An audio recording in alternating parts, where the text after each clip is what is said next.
बिस्मिल्लाहिर्रहमानिर्रहीम। शुरू अल्लाह के नाम से जो बड़ा मेहरबान निहायत रहम वाला है। दोस्तों आज की वीडियो में बात करेंगे 8171 और 8123 5771 ये कोड अब ख़त्म हो चुके हैं, क्योंकि आप लोग जानते होंगे अब नई हुकूमत, नए कोड, नए प्रोग्राम आएंगे।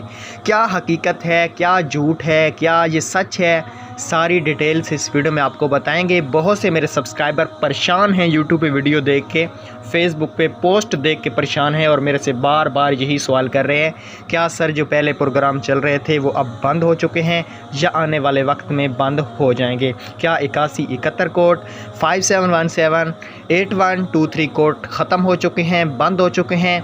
तो सारी डिटेल से इस वीडियो में बात करेंगे। वीडियो अगर अच्छी आपको ये लगे तो प्लीज़ इसको लाइक कीजिएगा और एक प्यारा सा कमेंट ज़रूर कीजिएगा।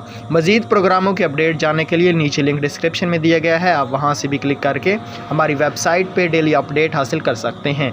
आपको बताना चाहता हूँ, जो भी हुकूमत आती है वो उसका एक असूल होता है, वो जो भी रिलीफ पैकेज निकालती है वो पैकेज चलते रहते हैं, चाहे जो भी हुकूमत आ जाए। 8171, 8123, 5717 मतलब 5771 ये कोड बिल्कुल भी ख़त्म नहीं हुए। आपने जहाँ पे भी वीडियो देखी हैं, जहाँ पे भी पोस्टें देखी हैं, वो सारा झूठ है, फ्रॉड है। ठीक है, आपको कोई भी परेशान होने की ज़रूरत नहीं है। ये कोड चलते रहेंगे चाहे हुकूमत रही या ना रही। ठीक है, अब हुकूमत जो नई आई है नून लीग की, ये अपने नए प्रोग्राम लेके आएगी। जो पहले प्रोग्राम चल रहे थे वो भी चलते रहेंगे, साथ में ये अपने न्यू रिलीफ पैकेज का ऐलान करने जा रही है। उसकी रजिस्ट्रेशन मुकम्मल तरीक़ाकार आपको नेक्स्ट वीडियो में गाइड करेंगे। Thanks for watching.